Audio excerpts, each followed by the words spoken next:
বিসমিল্লাহির রহমানির রহিম। সুপ্রিয় শিক্ষার্থীরা, আসসালামু আলাইকুম। ব্রাহ্মণবাড়িয়া সরকারি মহিলা কলেজ অনলাইন ক্লাসে সবাইকে স্বাগতম।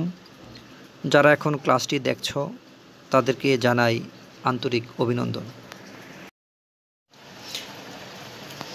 আজকের ক্লাসে তোমাদের সাথে আছি আমি মোহাম্মদ আমান খান, প্রভাষক, সমাজবিজ্ঞান, বিজিএমসি।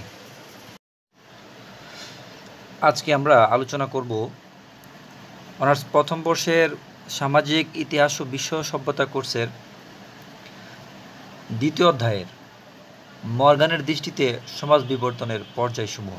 এই প্রশ্নটা এক বছর গ্যাপ দিয়ে আসে, ম্যাক্সিমাম সময় প্রশ্নটা খুবই তোমাদের জন্য একটা গুরুত্বপূর্ণ প্রশ্ন। তো এখানে মর্গান বলেন যে মানব সমাজের পরিবর্তন সম্পর্কে সমাজবিজ্ঞানী ও নৃবিজ্ঞানী বহুকাল পূর্ব থেকে গবেষণা করে আসছে। মানব সমাজ সম্পর্কে আমরা জানি, এটা সমাজবিজ্ঞানী বা নৃবিজ্ঞানীরা অনেক দিন ধরে এটা নিয়ে গবেষণা করছে, আরও করবে। তারা তাদের গবেষণায় দেখিয়েছেন যে মানব সমাজ সবসময় এক অবস্থায় স্থির থাকে না, বরং ক্রমাগত পরিবর্তনের মধ্য দিয়ে এগিয়ে চলে। এটা আমরা জানি যে আমাদের যে আজকের যে সমাজটা, এটা কিন্তু আমরা যদি আরও 5 বছর আগের দিকে তাকাই তখন কিন্তু এই ধরনের ছিল না। আমরা এখন যেই বিষয়গুলো জানি বুঝি, আমরা কিন্তু আমাদের বাপদাদারা কিন্তু তারা এই বিষয়গুলো আমাদের বয়সে তারা এটা জানতো না, বুঝতো না। তাহলে দেখা গেল যে সময়ের বিবর্তনে আমরা অনেক কিছুই পরিবর্তন হচ্ছে, আমরা অনেক কিছুই জানতে পারছি। আমাদের পরিবর্তন মানে কি, আমাদের সমাজেরও পরিবর্তন হচ্ছে। তাহলে সমাজ কিন্তু প্রতিনিয়ত পরিবর্তন ঘটছে। নৃবিজ্ঞানের জনক খ্যাত আমেরিকান নৃবিজ্ঞানী লুইস হেনরি মর্গান, আমরা জানি লুইস হেনরি মর্গানকে নৃবিজ্ঞানের জনক বলা হয়। দীর্ঘ সময় উপজাতি সমাজে গবেষণা করে তার অ্যানসেন্ট সোসাইটি শীর্ষক গ্রন্থে, ওনার যে অ্যানসেন্ট সোসাইটি একটা গ্রন্থ আছে, ওনার একটা বিখ্যাত একটা গ্রন্থ, যেখানে এটার অর্থ আমরা জানি যে প্রাচীন সমাজ। এর শীর্ষক গ্রন্থে উনি বলেন যে মানুষকে যেমন নিচের সিঁড়ি থেকে উপরের সিঁড়িতে উঠতে হলে কতিপয় মধ্যবর্তী স্তর অতিক্রম করতে হয়। আমরা ইয়েতে উঠবো, একটা একতলা বা দুইতলা বিল্ডিংয়ে আমরা উঠবো, তাহলে আমরা দেখা যায় যে আমরা একটার পর একটা সিঁড়িগুলোকে আমাদেরকে একের পর এক সিঁড়িতে আমাদের পা দিয়ে কী করতে হবে, উপরে উঠতে হবে। তাহলে উনিও বলছেন যে মানুষ যেরকমভাবে উপরে উঠতে গেলে কতিপয় মধ্যবর্তী সিঁড়ি অতিক্রম করতে হয়, তেমনি মানব সমাজও বর্ণ দশা থেকে শুরু করে কতিপয় মধ্যবর্তী স্তর অতিক্রম করে বর্তমান সভ্যদশায় উপনীত হয়েছে। আমরা জানি যে আমাদের যে সমাজ, এই সমাজটা কিন্তু আমরা যে সভ্য সমাজ এখন বসবাস করছি, এই সমাজটা কিন্তু একদিনে তৈরি হয় নাই। মানুষ কিন্তু এই সভ্য সমাজে মানে প্রথমে বসবাস করতো না, মানুষ বন জঙ্গলে বসবাস করতো। ওই বনে বসবাস করার কারণে ওইটাকে বলতো বন্য সমাজ বা বন্য দশার সমাজ। পরবর্তী অনেকগুলো পথ অতিক্রম করে মানুষ আজকের এই সভ্য সমাজে উপনীত হয়।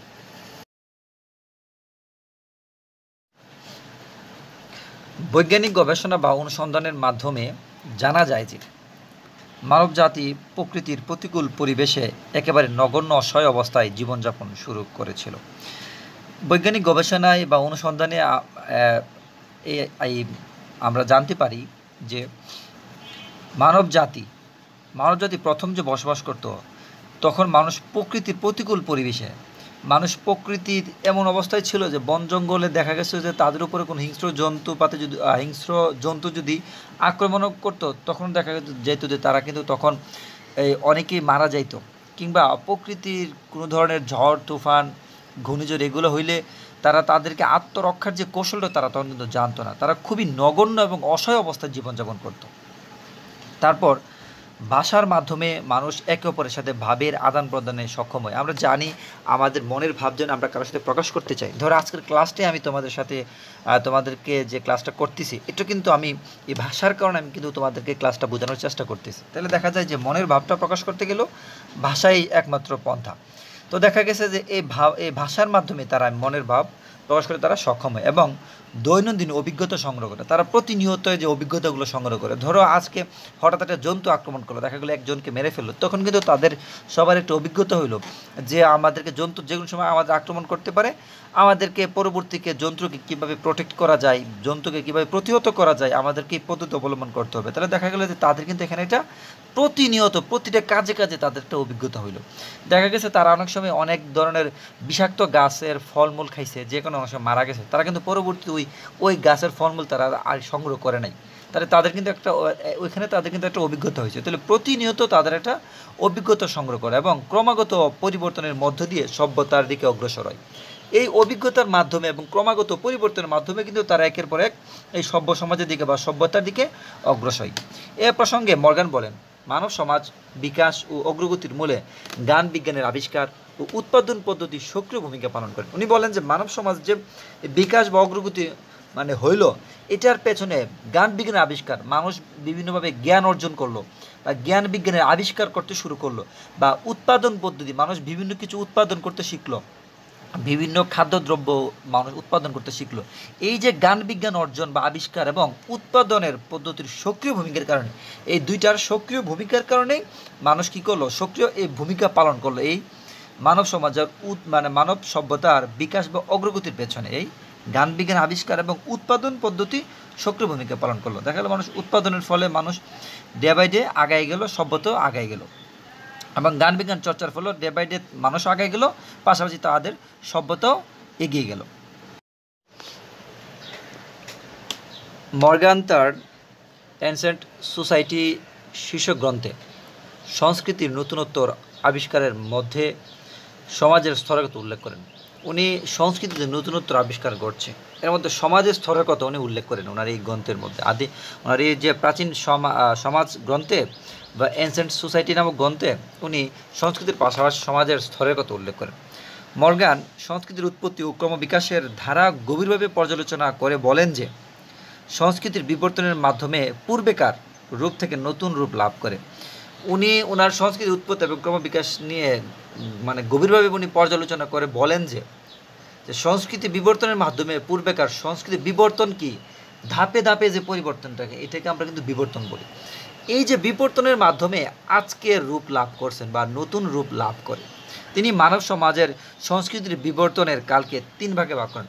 বলে উনি মানব সমাজের যে পরিবর্তন হইল, মানব সমাজের ধাপগুলো একের পর এক ধাপ যে মানুষ অতিক্রম করলো, এটাকে উনি 3 ভাগে ভাগ করেন। আমরা জানি সংস্কৃতি আমাদের সমাজ, আমাদের সংস্কৃতি আমাদের সাথে মানে উৎপুতভাবে জড়িত। আমাদের পরিবর্তনটা কিন্তু সংস্কৃতির মাধ্যমে হয়, কারণ আমরা যা করি তাই কিন্তু আমাদের সংস্কৃতি। দিনের পর দিন আমাদের কাজগুলো পরিবর্তন ঘটছে, তাহলে আমাদের সংস্কৃতির পরিবর্তন ঘটছে, প্লাস আমাদের সমাজেরও পরিবর্তন ঘটছে। তো উনি বলেন যে মানব সমাজের বিবর্তনের ধাপগুলা উনি বলেন 3টা ভাগে উনি ভাগ করেন। বলেন যে বন্য দশা, যে সময় মানুষ বনে জঙ্গলে বসবাস করতো, বর্বর দশা। বর্বর দশার অবস্থা হচ্ছে কি, মানুষ এত কিছু জানতো না, মানুষ ভালো খারাপ এই ভেদাভেদ ছিল না মানুষের মধ্যে, এই বর্বর দশা। এবং বর্তমানে যে আমাদের যে সভ্য দশা, যে আজকের যে সমাজে আমরা বসবাস করছি, এটাকে সভ্য দশা বলা হয়। উনি এই 3 ভাবে এটাকে ভাগ করেন এবং এর বিস্তারিত উনি নিচে এটা নিয়ে আলোচনা করেন। বন্যদশা। মর্গানের মতে বন্যদশা 60,000 বছর স্থায়ী ছিল। বন্যজীবনে মানুষ জীবন কাটাতো প্রধানত শিকার করে এবং ফলমূল আহরণ করে। যেহেতু মানুষ বনে আশ্রয় নিত, তারা গুহায় থাকতো বা বড় কোনো গাছের নিচে তারা আশ্রয় গ্রহণ করতো। যেহেতু তাদের খাদ্য প্রয়োজন, তখন তারা খাদ্য হিসাবে তারা পশু পাখি শিকার করতো এবং ফলমূল, গাছের ফলমূল তারা আহরণ করতো। এ স্তরে মানুষ গোত্র, জয়ান, ফ্রেটি বা ট্রাইবে সংঘবদ্ধ ছিল। গোত্র আমরা জানি এটা রক্তর বা এটা মানে এক প্রকার এটাকে বলা যায় বংশ বলা যায়, রক্ত সম্বন্ধীয় হইতে পারে বা বৈবাহিক সূত্র হইতে পারে। বা জৈন, যেটাকে জৈন বলা হয়েছে, তারা হচ্ছে কাছের মানুষগুলো নিয়ে যে গোত্র বা যে একটা সঙ্গ তৈরি হয়। তারপর হচ্ছে কি ফ্রেটি, কিছু উপজাতীয় সমাজে একটি বংশোদ্ভূত গ্রুপ বা আত্মীয়তার গ্রুপ। এই যে ফ্রেটিকে বলা হয় উপজাতি সমাজের একটা আত্মীয়তার গ্রুপ বা বংশোদ্ভূত একটা গ্রুপ। এবং আমরা ট্রাইব জানি, আমরা উপজাতি সংঘ। এইভাবে তারা এই গোত্র, জৈন বা প্রেটি বা ট্রাইবে সংঘবদ্ধ ছিল। তারা বিভিন্ন সহজ কথা বিভিন্ন গ্রুপে তারা সংঘবদ্ধ ছিল এবং দলবদ্ধভাবে বসবাস করতো। তারা সবাই দলবদ্ধভাবে একা একা বসবাস করতো না, দলবদ্ধভাবে বসবাস করত। তারা অঙ্গভঙ্গি ও কিছুটা সাংস্কৃতিক শব্দ দিয়ে মনে বা প্রকাশ করতো। যেহেতু প্রথম অবস্থায় তাদের বর্ণদশা প্রথম অবস্থায়, তারা কিন্তু তখন পুরোপুরি ভাষা জানে না। আমরা যেভাবে এখন ভাষা মানে বলছি, ভাষা কিন্তু একদিনে তৈরি হয় নাই। তো তারা দেখা গেছে কিছু ভাষা তারা হাত দিয়ে, ইশারা দিয়ে কিংবা কিছু বিভিন্ন শব্দ ব্যবহার করে তারা তাদের যে ভাব প্রকাশ করত।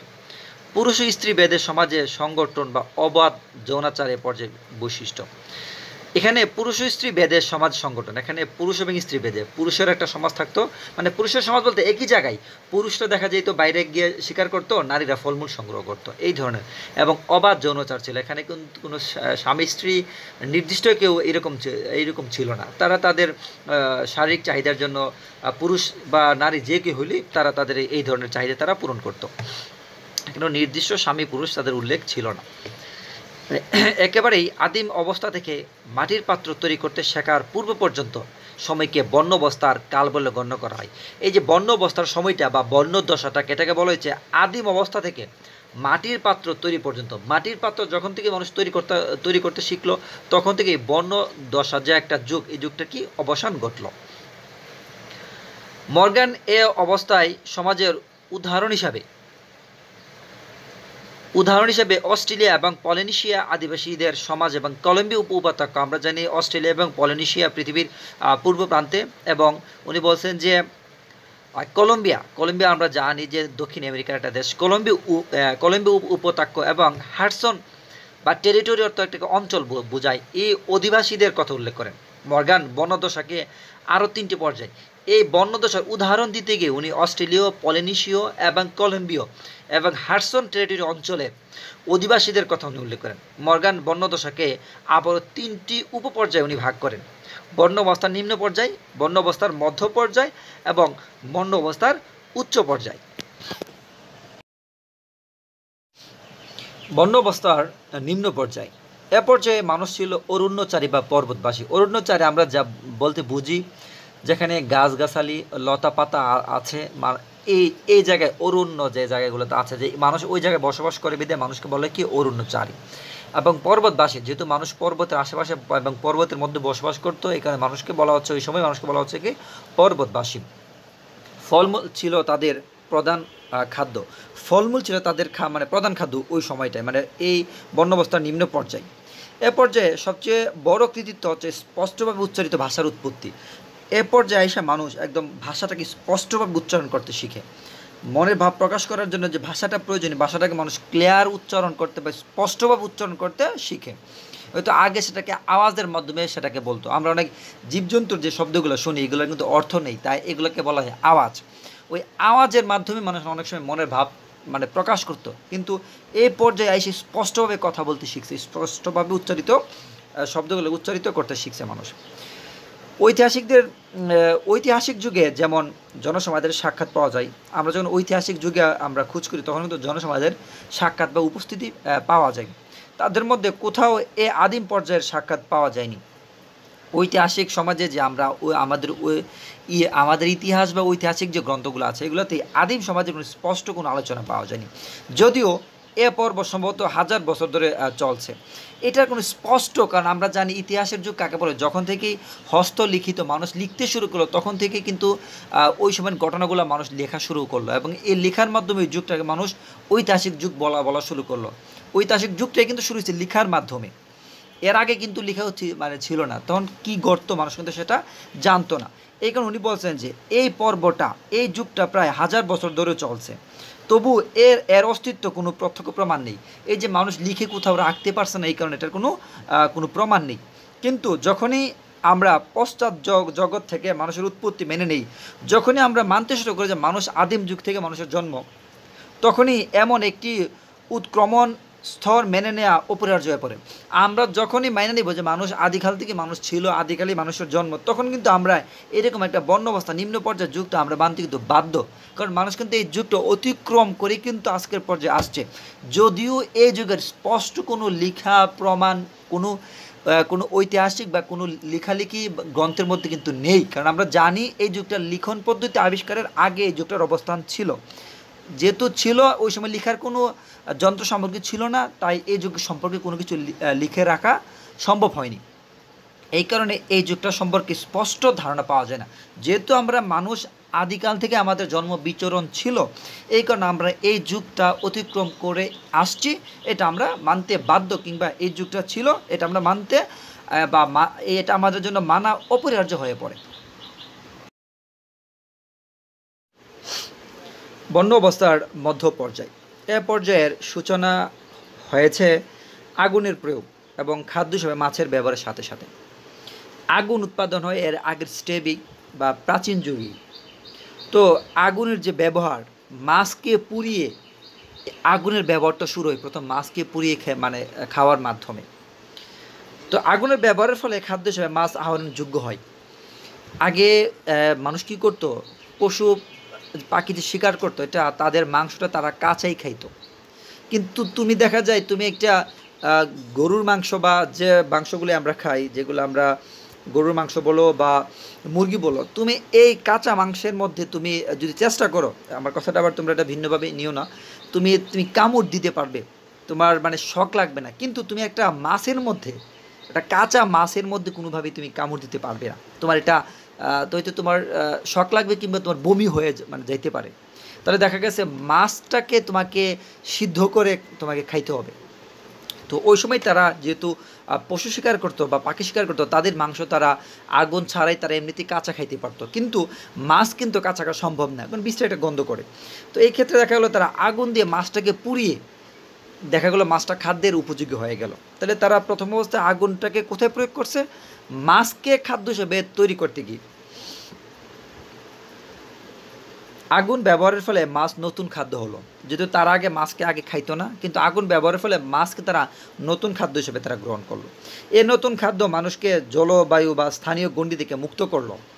এই নতুন খাদ্য মানুষ আগে যেরকম গুহায় বসবাস করতো, পাহাড়ে জঙ্গলে বসবাস করতো, যখন তারা মাছ খাইতে শুরু করলো তখন তারা এই জায়গায় থাকলো না, এই গণ্ডি থেকে তারা বের হয়ে ভিন্ন ভিন্ন জায়গায় তারা কিন্তু ছড়িয়ে পড়লো। এই নতুন খাদ্য মানুষকে নদীর গতিপথ ও সমুদ্রের উপকূল ধরে মানুষ অনায়াসে দূর অঞ্চলে ছড়িয়ে পড়লো। যেহেতু আমরা মাছ, তাদের মাছ আহরণের জায়গা হচ্ছে নদী বা সাগর, তারা কি করলো, নদীর গতিপথে যেদিকে নদী প্রবাহিত হলো বা সাগর যেদিকে আছে, তারা ওই অঞ্চলে তারা বসতি করতে শুরু করলো। বসবাসের নতুন অঞ্চলগুলোর কারণে এবং পাথর ঘষে আগুন তৈরির বিদ্যা আয়ত্ত করার সাথে জড়িত নতুন নতুন আবিষ্কারের অবিরাম সক্রিয় তাগিদে নতুন সব খাদ্য সামগ্রী পাওয়া গেল। যেহেতু মানুষ এই অঞ্চলের বিভিন্ন জায়গায় মানুষ নদীপথে বা সাগরের বিভিন্ন জায়গায় মানুষ ছড়িয়ে পড়লো, নতুন বসতবাড়ি তারা ওই জায়গায় তৈরি করলো এবং তারা পাথর ঘষে আগুন তৈরি করলো। আমরা জানি যে আগুন তৈরি হয়েছে কি, একটি পাথর আরেকটি পাথরের ঘর্ষণের মাধ্যমে আগুন তৈরি হলো। তারা দেখা গেলো যে এই আগুন তৈরি করলো এবং নদী বা সাগর থেকে মাছ আহরণ করে তারা পুড়িয়ে খাইতে তারা আরম্ভ করলো। এভাবেই একদিকে যেমন নতুন নতুন খাদ্য আবিষ্কার হতে লাগলো, অন্যদিকে তেমন নতুন নতুন হাতিয়ারও।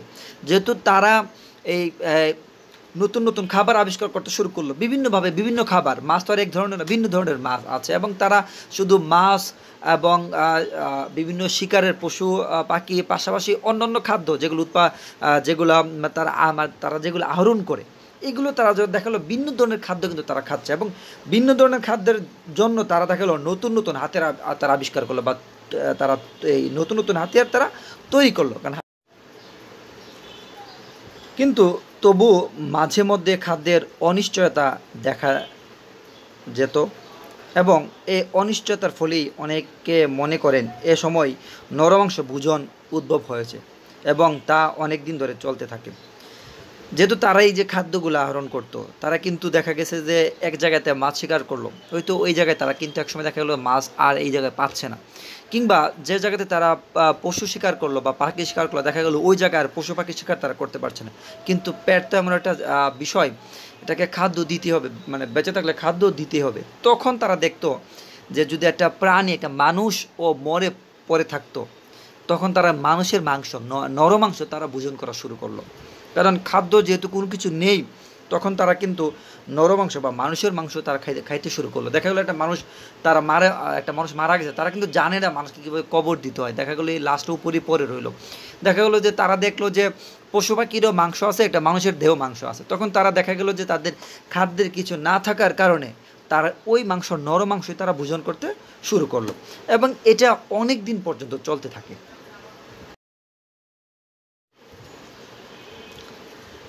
বর্ণ অবস্থার উচ্চ পর্যায়। তীর ধনুক আবিষ্কারের সাথে সাথে এ পর্যায়ের সূচনা হয়। মানুষ হাতিয়ার হিসাবে যখন তীর ধনুক, কারণ তীর ধনুকের সুবিধাটা কি, অনেক দূর থেকে একটা প্রাণীকে শিকার করা যায়। মৃৎশিল্প উৎপত্তির সাথে সাথেই এ স্তরের সমাপ্তি ঘটে। যেহেতু মৃৎশিল্প মাটির তৈরি যে শিল্প, মাটির তৈরি যে হাঁড়ি পাতিল, এগুলা মানুষ যখন তৈরি করতে শিখলো বা আবিষ্কার করতে শিখলো, তখনই দেখা গেল যে ওই যুগটার, এই বন্য অবস্থা উচ্চ পর্যায়ের যুগটার এই অবসান ঘটলো। কারণ মানুষ যখন হাঁড়ি পাতিল তৈরি করতে জানলো, তখন আরেকটা যুগ সূচনা হলো। তখন দেখা গেলো এই যুগটার এই যুগের পর্যায়টা স্টপ হয়ে গেল। তীর ধনুক আবিষ্কারের ফলে জীবজন্তু নিয়মিত খাদ্যের অন্তর্ভুক্ত হয়। যেহেতু তীর ধনুকের সাহায্যে দূর থেকে একটা প্রাণীকে শিকার করা যায়, তাদের শিকার করতে তাদেরকে অনেকটি সুবিধা হয়ে গেল, এবং প্রতিনিয়ত দেখা গেল যে শিকার করা যে প্রাণীটা, জীবজন্তু, এটা তাদের প্রতিনিয়ত খাদ্যের তালিকায় এটা অন্তর্ভুক্ত হয়ে গেল, এবং শিকার করা একটি স্বাভাবিক পেশা হয়ে উঠল। এবং তারা যে শিকার করাটা, তারা প্রতিনিয়ত যেহেতু শিকার করে, এটা তাদের একটা পেশায় পরিণত হয়ে গেল। এ পর্যায়ে মানুষ কাঠের পাত্র তৈরি করতে পারত। এ পর্যায়ে দেখা গেলো মানুষ কাঠের পাত্র, কাঠ খোদাই করে বিভিন্ন পাত্র তৈরি করতো। তারা গাছের ছাল থেকে ছুপড়ি তৈরি করতে পারত, এবং পাথরের হাতিয়ারে বিশেষ কায়দায় ঠুকে ঠুকে ধারালো করতে পারতো। এবং তারা দেখতো যে গাছের যে ছাল আছে, এগুলো দিয়ে ছুবড়ি, গোলাকার ছুবড়ি তারা তৈরি করতে পারতো, এবং পাথরের হাতিয়ারকে বিশেষ কায়দায় তারা টুকে টুকে ধারালো করতে পারতো। এই যে পাথরের যে হাতিয়ারগুলোকে তারা ঘষে বা টুকে টুকে বলতে গেলে বড়টাকে মানে বাড়ি দিয়ে ভেঙে ভেঙে তারা এটাকে চিকন বা সরু বা তীক্ষ্ণ তারা এটা করতে পারতো। সংক্ষেপে বলা যায় যে তীর ধনুক আবিষ্কার করার পর থেকেই মানব সমাজের অনেকটি অগ্রসর হয়। যেহেতু তীর ধনুক আবিষ্কার শুরু হয়ে গেল, মানুষ এখন সজীব প্রাণী শিকার করতে পারছে। তারা দেখা গেলো যে তাদের খাদ্যের যে একটা ঘাটতিটা ছিল বা খাদ্যের যে অভাব ছিল, এই অভাবটা অনেকটাই গুছিয়ে গেল। খাদ্যের যে অনিশ্চয়তা ছিল, অনিশ্চয়তাটা এটা বা শেষ হয়ে গেলো। তারা এই খাদ্যের নিশ্চয়তা ফিরে এলো, তারা খাদ্য আহরণ করতে পারছে, কিংবা খাদ্য স্টকও তারা করতে পারছে এই সময়টাই তারা আইসা, এবং খাদ্যের প্রতিনিয়ত খাদ্য তারা পাচ্ছে, বা প্রতিনিয়ত তারা খাদ্য তারা ভোগ করছে। তো এই যুগটা দেখা গেল অন্যান্য যুগ থেকে কি এই যুগটা কিছুটা উন্নত যুগ, বা এই যুগে আইসা সভ্যতা কিছুটা অগ্রসর হতে শুরু করলো।